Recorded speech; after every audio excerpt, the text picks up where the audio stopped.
இன்னைக்கோட அஜெண்டால இந்த டாபிக்ஸ்லாம் வந்து கவர் பண்ணலாம். Print, input, conditions, loops, function, class இதை பற்றின பேசிக் இன்ஃபர்மேஷன்ஸ் பற்றி பார்க்கலாம். ஓகேவா? ஃபஸ்ட்டு நம்ம பிரிண்ட்டை பற்றி பார்க்கலாம். ரெண்டு விஷயம் முக்கியமாக இருக்குது. ஒன்று, நம்ம என்ன கொடுத்தாலும் இதுக்குள்ள வந்து பிரிண்ட் ஆகும். இது அப்புறம் ஸோ இப்படிலாம் பிரிண்ட் பண்ணீங்க அப்படின்னா இன்னும் பிரிண்ட் ஆகும் என்ன கொடுத்தாலும். ஸோ இன்னொரு ஆர்குமெண்ட் இதில் இருக்குது. என்ன அப்படின்னா எண்டு அப்படின்னு சொல்லிட்டு எண்டில் நம்ம என்ன பாஸ் பண்ணுறோமோ அது வந்து எண்டில் வந்து பிரிண்ட் ஆகும். ஸோ இந்த எண்டு வந்துட்டு எங்கே யூஸ் ஆகும் அப்படின்னா பேட்டர்ன் ப்ரோக்ராம், இந்த ப்ரோக்ராமிங் சால்வில் வந்துட்டு இந்த எண்டுங்கிறது வந்து ரொம்ப யூஸ்ஃபுல்லாக இருக்கும். ஸோ பிரிண்ட்டை பொறுத்தளவுக்கு அவ்வளோதான். செகண்ட் வந்துட்டு இன்புட்டில் அஸ் யூஸ்வல். ஸோ இன்புட்டில் வந்து யூசர்கிட்ட வந்து இன்புட் வாங்குறத பற்றி பேசுகிறது வந்து இன்புட். ஸோ இதில் வந்து இன்புட்ன்ற கீவேர்டு யூஸ் பண்ணுவோம். இதை வந்து ஒரு வேரியபிள் அசைன் பண்ணிவிட்டு நம்ம வந்து இது பண்ணணும். ஸோ உள்ளே வந்துட்டு நம்ம என்னத்தை வாங்க போகிறோம் அப்படின்றக்கான கண்டென்ட் கொடுத்துக்கலாம். இன்டர் ஏ வேல்யூ அப்படின்னு கொடுத்தோம் அப்படின்னா கொடுத்துட்டு அப்புறம் பிரிண்ட் ஏ. ஸோ இப்போ பார்த்தோம் அப்படின்னா நம்மகிட்ட ஏவோட வேல்யூ வந்து கேட்கும். கேட்ட உடனே நம்ம வந்து 10ன்னு கொடுக்குறோம் அப்படின்னா 10 வந்து பிரிண்ட் ஆகும். இங்கே ஏன் வந்துட்டு ஸ்பேஸ் வரல அப்படின்னா இங்கே வந்து நம்ம எண்டில் வந்து நம்ம இதுதான் வரணும்னு சொல்லி பை டிஃபால்ட் நியூ லைன் தான் வந்துட்டு டிஃபால்ட்டாக இருக்கிற வேல்யூ வந்துட்டு எண்டில் நம்ம அதை ஓவர் ரைட் பண்ணனால இந்த மாதிரி வந்துச்சு. ஸோ இப்போ வந்து அமுதிவாக 10 கொடுத்தோம் அப்படின்னா 10 அவ்வளோதான். ஸோ எல்லாத்துக்கும் புரிஞ்சாது. அடுத்து வந்துட்டு if elif else. So if elif எல்ஸை பொறுத்தளவுக்கு வெரி பேசிக், ஈஸி, ரொம்ப ஈஸி. ஸோ இது வந்து ஒரு எக்ஸாம்பிள் வச்சு பார்க்கலாம். ஓட் பண்ணுறதுக்கு வந்து நமக்கு 18 வயசு வந்து ஃபுல்லாக பூர்த்தி ஆகிருக்கணும் கரெக்டாக. ஸோ நம்ம வந்து ஏன்னு ஒன்று வச்சு இன்ட்டு வச்சுக்கலாம். ஏன்னா காஸ்டிங்னு இதுக்கு பேர். ஸோ இதை பற்றி பின்னத்தை பார்க்கலாம். இன்புட்டா என்டர் யோர் ஏஜ். இப்போ நான் ஏஜ் வந்து ஒருத்தவங்கள்ட்ட வாங்குறேன். இங்கே age less than or equal to 18 அப்படின்னா அவங்க வந்து they are not eligible. You are not eligible for voting. ஓகேவா? else yeah absolutely you can vote. அவ்வளோதான். ஸோ இப்போ வந்து நான் வந்து என்கிட்ட வந்து ஒரு இது கேட்குது. என்னோட இது வந்து சும்மா சொன்னோம் அப்படின்னா 19 இன்னும் 19 கொடுக்குறேன் அப்படின்னா ஓகே ஏஜ்னு நம்ம வாங்கலை. ஸோ இங்கே ஏன்னு வாங்கிட்டோம்ல ஏஜ். Okay age 19. சூப்பராக வந்து யூ கேன் ஓட்னு வந்துச்சு. ஸோ எலிஃப் எப்படி யூஸ் பண்ணோம் அப்படின்னா இங்கே வந்துட்டு ஏஜ் வந்து less than or equal to இருக்கு. ஒரு வேலை எல்எஃப் ஏஜ் ஈக்குவல் டு 18 அப்படின்னா வந்து நம்ம கண்டிஷன் வைக்கிறோம். Print wait for 1 more year அப்படின்னு சொல்லி சும்மா இன்ஸ்ட்ரக்ஷன் கொடுக்குறேன். இப்போ வந்து நான் ஏஜ் வந்து கரெக்டாக 18 கொடுத்தேன் அப்படின்னா ஃபர்ஸ்ட் என்ன பண்ணுவோம் அப்படின்னா ஏஜ் வந்து லெஸ் than 18 செக் பண்ணும். கிடையாது, இல்லைன்றவனே இங்கே வரும் அடுத்த கண்டிஷன் எலிஃப் வரும். ஈக்குவல் டு வேல்யூனா கண்டிஷன் ட்ரூ. அப்போ வந்து இங்கே வந்து பிரிண்ட் வந்து பிரிண்ட் ஆகி எல்ஸ் வந்து எதுவுமே இல்லை, அதனால இதாகும். ஸோ ஃபார் எக்ஸாம்பிள் இன்னொன்று பார்த்தோம் அப்படின்னா இப்போ நான் 10ன்னு போடுறேன் அப்படின்னா இது நாட் எலிஜிபிள் ஃபார் ஓட்டிங் அப்படின்னு வந்துருச்சு. ஓகே. ஸோ கண்டிஷன்ஸை பொறுத்தளவுக்கு இவ்வளோ. அடுத்து லூப்பிங்கில் ரெண்டு விஷயம் இருக்குது. ஒன்று ஃபார் லூப்பு, இன்னொன்று வைல் லூப்பு. ஃபார் லூப்பில் வந்து ரெண்டு விஷயம் இருக்குது. ஃபார் லூப்பில் ஒன்று ஐட்ரபிள், சும்மா வேல்யூ இருக்கும். இப்படி ஏ பி சி டி இப்போ இருக்குன்னு வச்சுக்கலாம். இது வந்து ஐட்ரபிள். ஒரு வேல்யூவாக வந்து ஜம்ப் பண்ணி போய் பார்த்து அதுக்கான ஆப்ரேஷன்ஸ் பண்ணுறது தான் வந்துட்டு iterable. So it can be any thing. So like ஏபிசின்ற ஸ்ட்ரிங், சிடின்ற ஸ்ட்ரிங்காக இருக்கலாம், டியூப்பிளாக இருக்கலாம், டிக்ஷனரியாக இருக்கலாம். இந்த மாதிரி எதாவது ஐட்ரபிள் வேல்யூ எது வேணா இருக்கலாம். ஸோ இங்கே வந்து ஒரு எக்ஸாம்பிள் பார்த்தோம் அப்படின்னா ஒரு n ஈக்குவல் டு 10 எனக்கு வந்து ஒரு 10 வரைக்கும் பிரிண்ட் ஆகணும் இல்லை அப்படின்னு நினைக்கிறேன். ஃபார் ஐ ரேஞ்ச் எங்கேருந்து ஸ்டார்ட் ஆகணும்? அப்சல்யூட்லி இது வந்து 3 வேல்யூ வாங்கும். ஒன்று starting value, ending value, ending வேல்யூன்னு வந்து நம்ம கொடுத்துருக்கோம் என்னன்னு சொல்லிட்டு அது அப்புறம் எத்தனை ஜம்ப் ஆகும் அப்படின்றது ஒன்று. ஓகேவா? இது முடிஞ்சா இப்போ வந்து நம்ம பிரிண்ட் ஐன்னு கொடுத்தேன் அப்படின்னா 0ல இருந்து 9 வரைக்கும் போகும். இந்த எண்டிங் வேல்யூ எப்பயுமே வந்து n-1 இருக்கும். அப்போ பார்த்தோம் அப்படின்னா 0 to 9 வந்துச்சு ஆக்சுவல். ஓகேவா? இந்த 3 வேல்யூ வந்து வாங்கும். ஸோ இங்கேயுமே என்ன நடக்குது அப்படின்னு பார்த்தோம் அப்படின்னா இதில் வந்து இப்போ நான் இப்படி கொடுக்குறேன் அப்படின்னு வச்சுக்கோங்களேன். இதுக்குள்ள வந்து அந்த லிஸ்ட்டை வந்து வச்சிருக்கோம். வச்சதை வந்து நான் லூப் பண்ணுறேன். அது இட்ஸ் கைண்ட் ஆஃப் ஒரு டேட்டா டைப் தான். ஓகேவா? ரேஞ்ச் ஆஃப் 0 to 10 பார்த்தால அது ஒரு கைண்ட் ஆஃப் டேட்டா டைப் தான். இப்போ வந்து நமக்கு 0 to 9 வந்துச்சு. ஸோ அடுத்து ஃபார் லூப் முடிஞ்சா ஃபார் லூப்பில் நெகட்டிவ் ஃபார் லூப் இருக்குது. ஃபார் ஐ இன் ரேஞ்ச் எனக்கு வந்து பெரிய நம்பர்லேருந்து சின்ன நம்பர் வரைக்கும் போகணும். 10 -1 0 வரைக்கும் போனால் அதனால நான் -1 போகிறேன். -1 -1னா குறைஞ்சிக்கிட்டே போகணும். அதனால -1 லாஸ்ட் பிரிண்ட் ஐ அப்படின்னு கொடுக்குறேன் அப்படின்னா 10லேருந்து ஸ்டார்ட் ஆகி 0 வரைக்கும். ஓகேவா? இங்கே என்ன ஆகும் அப்படின்னா ஃபஸ்ட்டு வந்து 10 எடுக்கும். 10 எடுத்து பிரிண்ட் பண்ணிவிட்டு அடுத்து -1 போடும். ஏன்னா இந்த இதில் என்ன +1 இருக்குது, டிஃபால்ட்டாக +1 இருக்கும். இங்கே வந்து நம்ம -1 கொடுத்தனால -1 ஆகுது. எது வரைக்கும் போகணும் அப்படின்னு சொல்லியிருக்கோம். அப்போ நான் என்ன சொல்லியிருக்கேன், n-1 அப்படிங்கிறது வந்து என்னது, இங்கே வந்து என்னங்கிறது -1 -1 +1 என்னது 0. கரெக்டா? அதனால தான் வந்து 0 வரைக்கும் வருது. அப்போது -1 இதை புரிஞ்சுல? ஓகே. இப்போது நம்ம வைல் லூப் பார்க்கலாம். இதே விஷயத்த கண்டிஷன்ஸ் பேஸ் பண்ணி ரன் பண்ணுறது வந்து வைல் லூப். வைல் லூப்பில் என்ன நடக்கும் அப்படின்னா எனக்கு வந்து n <= 10 இருக்கிற வரைக்கும் எனக்கு வந்து இந்த லூப் வந்து ரன் ஆகணும் அப்படின்னு சொல்கிறேன். பிரிண்ட் இப்போ நான் வந்து என்னன்னு கொடுக்குறேன்னு வச்சுக்கோங்களேன். இந்த இடத்துல எனக்கு வந்து என்ன வந்து இப்போ தான் 10 மட்டும்தான் இருக்க போகுது. அதனால வேற ஒரு வேரியபிள் வச்சுக்கிறேன். i = 0லேருந்து ஸ்டார்ட் ஆகணும். அப்போ இந்த இடத்துல எனக்கு i வந்து n வரைக்கும் வரணும்னு வைக்கிறேன். அப்போ இந்த இடத்துல நான் i தான் பிரிண்ட் பண்ணணும். கரெக்டாக? இப்போ ஐயை பிரிண்ட் பண்ணுற அப்படின்னா என்ன ஆகும், ரிப்பீட்டடாக வந்து 0 0 0 0 பிரிண்ட் ஆகிட்டே இருக்கும். ஏன்னா எனக்கு கண்டிஷன் வந்து இங்கே ஃபால்ஸ் ஆக போகிறதே கிடையாது. எப்பயுமே 10 வந்து 0 வந்து <= 10 தான். அதனால வந்து எப்பயுமே பிரிண்ட் ஆகிட்டே இருக்க போகுது. அதனால இங்கே வந்து நம்ம ஒரு இன்க்ரிமெண்ட்டாக டிக்ரிமெண்ட்டாக பண்ணுவோம். +1 இப்படி பண்ணோம் அப்படின்னா என்ன ஆகும், 0 to 10 வந்து பிரிண்ட் ஆகும். ஸோ இதுதான் வந்து வைல் லூப். ஸோ அடுத்து வந்து நம்ம பார்க்க வேண்டியது வந்து ஃபங்க்ஷன்ஸ். ஃபங்க்ஷன்ஸுக்கு வந்து கீவேர்டு வந்து டெஃப். ஃபங்க்ஷன் வந்து யூஸ் வந்து எப்பயுமே என்னென்னா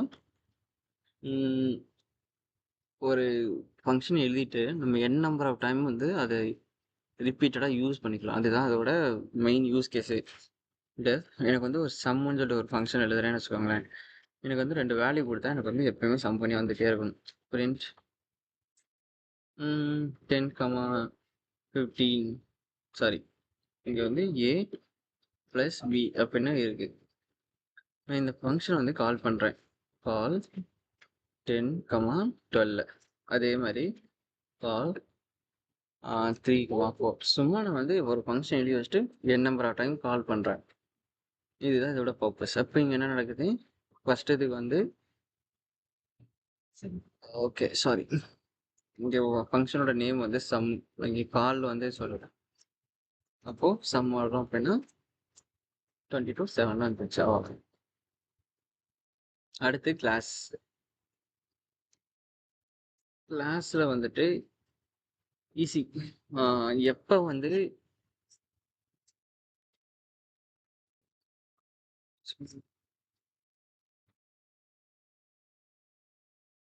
ஓகே இப்போ வந்து நம்ம கிளாஸை பற்றி பார்க்கலாம். கிளாஸ் என்னன்னா ஒரு முக்கியமான விஷயம் என்னன்னா நம்ம இப்போ இது வரைக்கும் பார்த்தது வந்துட்டு procedure of programming language.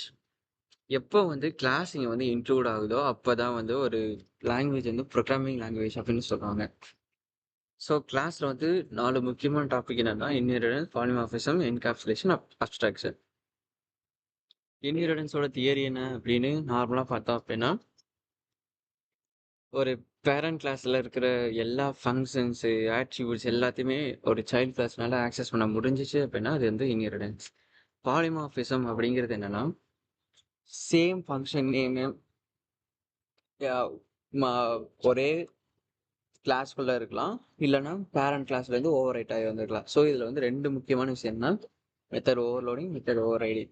Method overloading வந்து பைத்தனில் வந்து அலௌடு இல்லை. ஏன்னா எப்பயுமே ஈஸ்டர்ன், ஏன்னா பைத்தன் வந்து ஒரு இன்டர்பிரட்டர் லாங்குவேஜ். எதை லாஸ்ட்டாக பார்க்குதோ அதை தான் வந்து மெமரியில் எடுத்து போய் ஸ்டோர் பண்ணி அதை ரன் பண்ணும். அதனால வந்து மெத்தட் ஓவர்லோடிங் வந்து அலௌடு இல்லை. அது என்னன்னு சொல்கிறேன். மெத்தட் ஓவர் ரைடிங் என்னன்னா, முன்னாடி ஏதோ ஒரு ஏ ஈக்குவல் டு 10ன்னு வச்சு பின்னாடி வந்து ஏ ஈக்குவல் டு 5ன்னு வச்சேன் அப்படின்னா, பைத்தன் வந்து ஏ ஈக்குவல் டு ஏ அப்படின்னு பிரிண்ட் பண்ண சொன்னோம் அப்படின்னா 5 தான் பிரிண்ட் பண்ணும். என்கேப்சுலேஷன் என்னன்னா, ஒரு பண்டல் பண்ணி வைக்கிறதே சொல்லுவாங்க. அதாவது பப்ளிக், ப்ரொடெக்டட், ப்ரைவேட், எங்கே வந்து எதை யூஸ் பண்ணணும், யார் வந்து ஆக்சஸ் பண்ணணும் அப்படின்றது வந்து சொல்கிறது என்கேப்சுலேஷன். அப்ஸ்ட்ராக்ஷன் அப்படிங்கிறது என்னன்னா, ஒரு ப்ளூ பிரிண்ட் மாதிரி, இந்த ஃபங்க்ஷனாலிட்டியும் கண்டிப்பாக எனக்கு இருந்தே ஆகணும் அப்படின்னு நான் சொல்கிறது. இதெல்லாம் வந்து எங்கே நிறைய சொல்லுவாங்க, games, most of the companies வந்து இந்த அப்ஸ்ட்ராக்ஷன் யூஸ் பண்ணுவாங்க. ஸோ ஒன்றுக்கு எக்ஸாம்பிள் பார்க்கலாம். ஸோ கிளாஸ் அதை டிஃபைன் பண்ணுறதுக்கு வந்து கிளாஸ்ன்ற கீவேர்டு யூஸ் பண்ணுவோம். ஸோ கிளாஸுக்கு அப்புறம் வந்துட்டு நம்ம இந்த நேம் வேணால் வச்சுக்கலாம். நம்ம இங்கே வந்து புரியறதுக்காக பேரண்ட்னு வச்சு ஓகே, இந்த இடத்துல டெஃப் இனிட் இதை வந்து செகண்டாக பார்க்கலாம். இனிட் இது வந்து என்னென்னு அப்புறம் பார்க்கலாம். Int called parent. So inheritance அப்படின்னா என்னென்னா, இப்போ வந்து என்கிட்ட வந்து ஃபார் எக்ஸாம்பிள் இது ஒன்று வச்சுலாம்.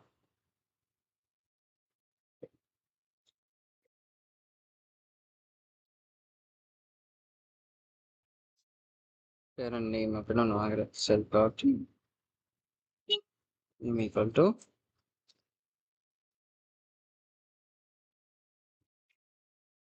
ப்ளஸ் சைல்டில் வந்து நம்ம பேரண்ட்டை வந்து இன்னொரு கிளாஸ் வந்து இன்ஹெரிட் பண்ணணும் அப்படின்னா, நம்ம அந்த கிளாஸை வந்து டிஃபைன் பண்ணுறதுக்கு பக்கத்தில் ப்ராக்கெட் போட்டு அதுக்குள்ளே வந்து எந்த கிளாஸை வந்து இன்ஹெரிட் பண்ணணுமோ அந்த கிளாஸோட பேரை வந்து போட்டோம் அப்படின்னா இன்ஹெரிட் பண்ணிடலாம்.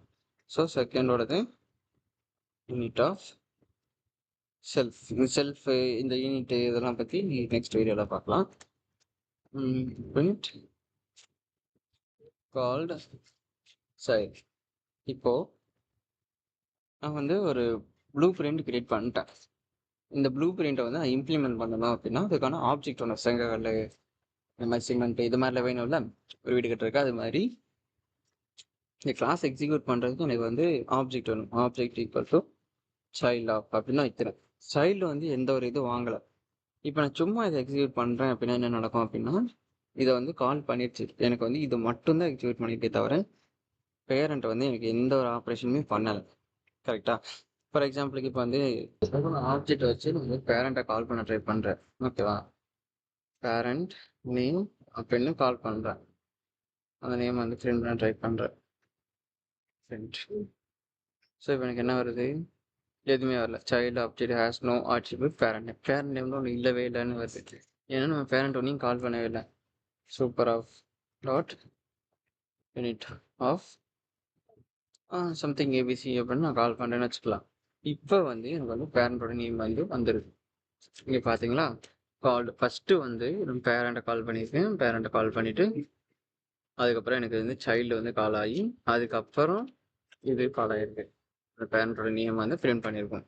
இப்போ தான் இது ஒர்க் ஆகுது. ஒருவேளை நான் வந்து இதை வந்து இதுக்கப்புறம் போடுறேன் அப்படின்னா ஃபஸ்ட்டு வந்து சைல்டு கால்டு அப்படின்னு வந்துடும். பார்த்தீங்களா? ஸோ இதுதான் இன்ஹெரிட்டன்ஸோட பேசிக்ஸ். இந்த சூப்பராக அப்புறம் இந்த யூனிட்டை பற்றி இதெல்லாம் வந்து நெக்ஸ்ட் வீடியோவில் எக்ஸ்பிளைன் பண்ணுறேன். Second polymorphism. பாலிமார்ஃபிசம்னா ஒன்றுமே இல்லை, ஸோ சிம்பிள். இப்போ எனக்கு வந்து ஒரு ஃபங்க்ஷன் வேணும். டெஃப் சும்மா கால் அப்படின்னு வச்சுருக்கேன். ஸோ எல்லா ஃபங்க்ஷன், அதாவது ஒரு கிளாஸுக்குள்ளே இருக்கிற எல்லா ஃபங்க்ஷனுக்கும் வந்து கண்டிப்பாக செல்ஃப், அதாவது ஒரு ஃபர்ஸ்ட் கீவேர்டு வந்து வச்சாகணும். அது வந்து செல்ஃபுன்ற நேமில் இருக்கணும்னு அவசியம் கிடையாது. அதை பற்றி டீட்டெயில்டாக வர்ற வீடியோஸில் எல்லாம் எக்ஸ்பிளைன் பண்ணுறேன். Print called child. இப்போ வந்து இந்த ஃபங்க்ஷனையே வந்துட்டு நான் பேரண்ட்லேயும் போடுறேன்.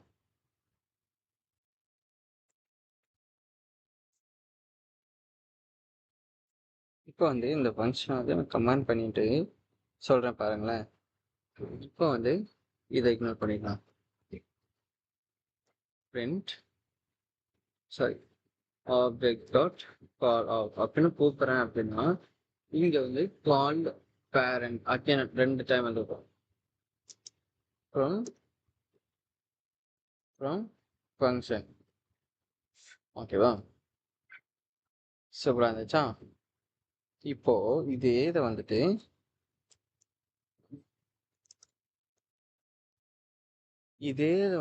இதில் எனேபிள் பண்ணுறேன் அப்படின்னா சைல்டுலேருந்து மட்டும் கால் பண்ணுது பேரண்ட், அதாவது சைல்டு வந்து பேரண்ட்டாக ஓவர் ரைட் பண்ணிடுச்சு. இதுதான் இங்கே நடக்கும். ஸோ இதுதான் வந்து பாலிமார்பிசத்தோட method overriding. Method overloading என்னன்னா, இந்த சைல்ட்லேயே வந்து நான் ஒரு எக்ஸ்ட்ரா ஒரு கீவேர்டு கொடுக்குறேன். ஃபார் எக்ஸாம்பிளுக்கு நேம் அப்படின்னு ஒன்று கொடுக்குறேன். இப்போது நான் இந்த காலில் மட்டும் கொடுத்ததுக்கு இந்த பேரண்ட் வந்து காலாக இருக்கணும் தானே? ஆனால் ஆகாது. ஏன்னா இன்டர்பிரேட்டர் வந்து லாஸ்ட்டாக ரீட் பண்ண இந்த ஃபங்க்ஷன் நேமை வச்சு இதுக்கான ஆர்குமெண்ட்ஸ் இத்தனை வேணும் அப்படின்றத அசைன் பண்ணி வச்சுருக்கோம். அதனால் இங்கே வந்து ஒரு ஆர்குமெண்ட் மிஸ்ன்னு சொல்லிட்டு வந்துடும். புரியுதா? ஸோ இதுதான் மெத்தட் லோடிங். இதுதான் வந்து இந்த ஃபங்க்ஷனாலிட்டி வந்து பைத்தன் அலோடு கிடையாது, ஜாவாவில் அலோடு இருக்கு. ஓகே. ஸோ இதுக்கப்புறம் வந்துட்டு என்கேப்சுலேஷன் பார்க்கலாம். என்கேப்சுலேஷனில் நம்ம இப்போ வரைக்கும் எல்லா ஃபங்க்ஷனையும் வந்து சும்மா ஆப்ஜெக்ட் கிரியேட் பண்ணிட்டு நம்ம மாடிக்கு யூஸ் பண்ணிட்டு போயிட்டோம். ஆனால் இதே வந்துட்டு பப்ளிக்னா அந்த மாதிரி நம்ம எல்லாத்தையும் ஈஸியாக கால் பண்ணிட்டு எடுத்துகிட்டு போயிடலாம். இதுவே ப்ரொடெக்டட் அப்படின்னு இருக்குன்னு வச்சுக்கோங்களேன். ஃபார் எக்ஸாம்பிளுக்கு இப்போ ஒரு சைல்டு கிளாஸில் வந்து இந்த மாதிரி ஒரு 2 ஸ்கோர் போட்டோம் அப்படின்னா அந்த நேமுக்கு முன்னாடி அது வந்து ப்ரொடெக்டட் அப்படின்னு சொல்லுவாங்க. ஸோ இங்கேயே வந்து வந்துச்சா? அதாவது ப்ரொடெக்டட்னா என்னென்னா அந்த ஃபங்க்ஷனுக்குள்ளேயும் அந்த கிளாஸுக்குள்ளேயும் இன்ஹெரிட் பண்ண அந்த பேரண்ட்டோட சைல்டுக்கும் அந்த இது யூஸ் ஆகும் ப்ரொடெக்டட். ஓகேவா? ஆனால் இதுவே நான் 2 அண்டர்ஸ்கோர் போட்டுறேன் அப்படின்னா என்னால் அந்த கிளாஸுக்கு ஆப்ஜெக்ட் கிரியேட் பண்ணி யூஸ் பண்ண முடியாது. இன்ஹெரிட் பண்ண சைல்டுக்கும் அந்த சைல்டுனாலையும் யூஸ் பண்ண முடியாது. இப்போ பார்த்தோம் அப்படின்னா நம்ம சைல்டுக்கு வந்து ஆப்ஜெக்ட் கிரியேட் பண்ணி யூஸ் பண்ணிடுவோம். இப்போயே என்னால் யூஸ் பண்ண முடியல. கரெக்டாக? அதே மாதிரி நான் வந்து சும்மா வந்து இதுக்கும் கால் பண்ணுறேன். பேரண்ட்டுக்கும் ஆப்ஜெக்ட் கிரியேட் பண்ணி நான் கால் பண்ணி பார்க்குறேன். பேரண்ட் டாட் கால் ஆஃப் அப்படின்னு கூப்பிட்டு பார்க்குறேன். இந்த ஒரிஜினல் கிளாஸுக்கும் ஆப்ஜெக்ட் கிரியேட் பண்ணி என்னால் யூஸ் பண்ண முடியல. கரெக்டாக? ஓகே. இங்கே வந்து எனக்கு வந்து பேரண்ட் நேம் ஐபிசின்னு கொடுத்துடலாம். பார்த்தீங்களா? இதுவும் இதாகலை. அப்போ இதை எங்கடா யூஸ் பண்ண முடியும் அப்படின்னு பார்த்தேன் அப்படின்னா இந்த ஃபங்க்ஷனை இந்த கிளாஸ்க்குள்ளே மட்டும்தான் யூஸ் பண்ண முடியும். ப்ரைவேட் ஃபங்க்ஷன்ஸு, ப்ரைவேட் வேரியபிள்ஸ் எல்லாத்தையுமே. ஸோ ஃபார் எக்ஸாம்பிளுக்கு இன்னொரு ஃபங்க்ஷன் நான் கிரியேட் பண்ணுறேன். கால் ப்ரைவேட் அப்படின்னு ஒரு ஃபங்க்ஷன் வச்சு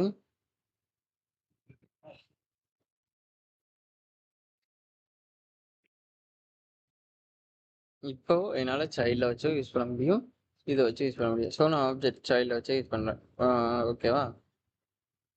இப்போ நான் இதை கால் பண்ணேன் அப்படின்னா இந்த ஃபங்க்ஷன் கால் ஆகி இந்த ஃபங்க்ஷனுக்குள்ள நான் இந்த இதை வந்து கால் பண்ணுறேன். அதாவது இந்த ப்ரைவேட் கிளாஸ் வந்து கால் பண்ணுறேன். ஸோ என்னால் இப்படி தான் வந்துட்டு ப்ரைவேட்டை வந்து ஆக்சஸ் பண்ண முடியும். ஸோ ஈஸியாக இருந்திருக்கும்னு நம்புகிறேன்.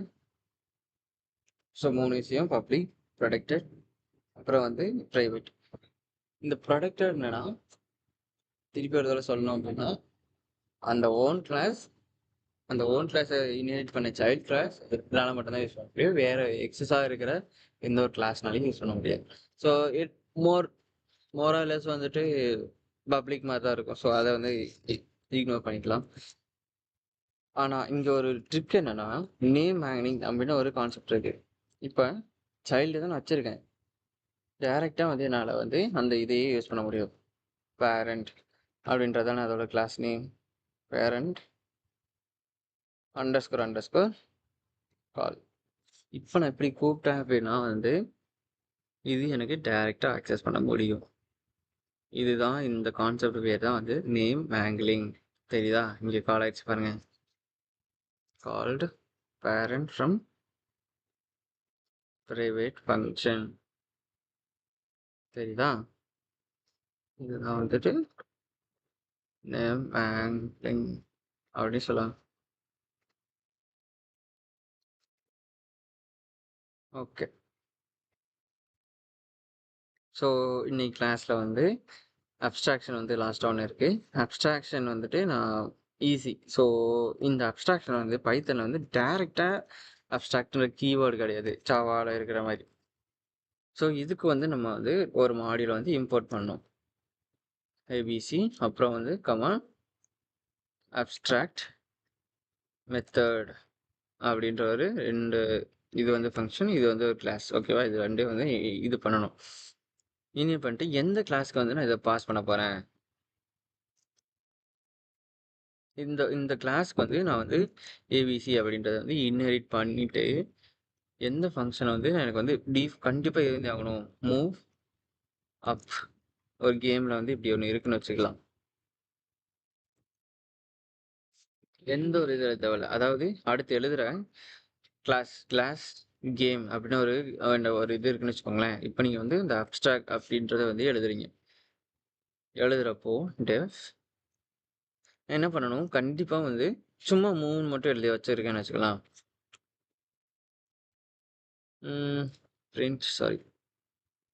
பிரிண்ட் மூவ் ஆல் சைடு இப்படி நான் சும்மா வச்சுருக்கேன். இப்போ என்ன ஆகணும், நான் வந்து ஒரு g=game of அப்படின்ற ஆப்ஜெக்ட் கிரியேட் பண்ணிட்டேன். ஆப்ஜெக்ட் கிரியேட் பண்ணிட்டு g.move off அப்படின்னு நான் கால் பண்ணுறேன்னு வச்சுக்கலாம். இப்போ என்ன ஆகணும், எனக்கு இந்த இது கால் ஆகிருந்துருக்கணும். கரெக்டாக என்ன ஆகுதுன்னு பாருங்கள். மூவ் ஆல் சைடு வந்துடுச்சு. ஏன் வந்துச்சு அப்படின்னா எனக்கு இந்த ஃபங்க்ஷனை வந்து நான் இன்னும் வந்து அப்ஸ்ட்ராக்ட் பண்ணலை, அதனால தான் வர மாதிரி இருக்குது. இப்போது அப்ஸ்ட்ராக்ட் பண்ணுறதுக்கு என்னென்னா இந்த அட்டு சிம்பிள் போட்டு டெக்கரேட்டர்னு ஒரு இது இருக்குது. ஓகேவா? இங்கே நம்ம எழுதணும்ல, இதை வந்து நான் டெக்கரேட் பண்ணுறேன். அதாவது என்ன சொல்கிறேன் அப்படின்னா இந்த ஃபங்க்ஷனை வந்து கண்டிப்பாக எழுதியே ஆகணும். எங்கே அப்படின்னா இந்த கிளாஸை எந்த கிளாஸ்லாம் வந்து இன்ஹெரிட் பண்ணுதோ, அதாவது இதோட சைல்டு எல்லாமே வந்து இந்த ஃபங்க்ஷன் வந்து கண்டிப்பாக இருந்தே ஆகணும்னு நான் சொல்கிறேன். அப்ஸ்ட்ராக்டை வந்து இங்கே வந்து இந்த கேம்ன்ற கிளாஸ் வந்து இன்ஹெரிட் பண்ணியிருக்கு. அப்போது இந்த கிளாஸ்க்குள்ளே கண்டிப்பாக மூவ் ஆஃப் அப்படின்ற ஃபங்க்ஷன் எழுதியே ஆகணும் அப்படின்னு நான் சொல்கிறேன். இப்போ நான் இப்போ இது டேரெக்டாக கால் பண்ணுறேன்னு வச்சுக்கோங்களேன். இங்கே பாருங்க, can't initiate abstract class game without an implementation for abstract method move up அப்படின்னு சொல்லிருக்கு. இப்போ வந்து என்ன சொல்கிறேன் அப்படின்னா move up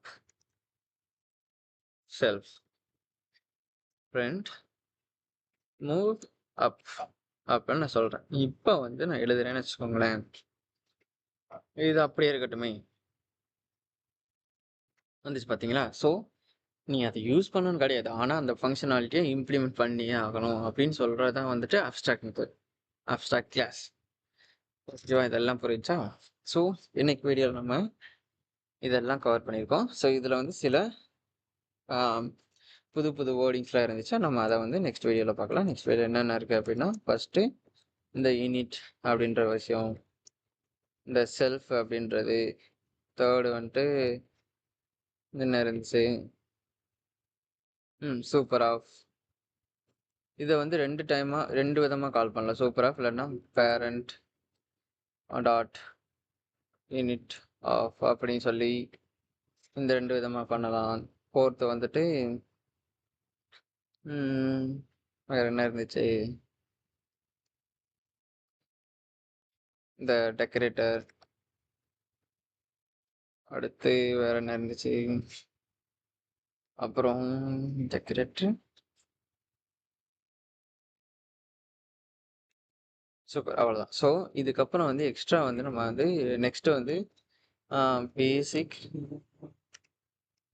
இல்லாட்டினா நெசசரி இன்பில்ட் பைத்தன் ஃபங்க்ஷன்ஸ் பற்றி பார்க்கலாம். ஓகேவா? Thank you so much. ஏதாவது டவுட் அப்படின்னா கமெண்ட்டில் வந்து போஸ்ட் பண்ணுங்கள். தேங்க்யூ.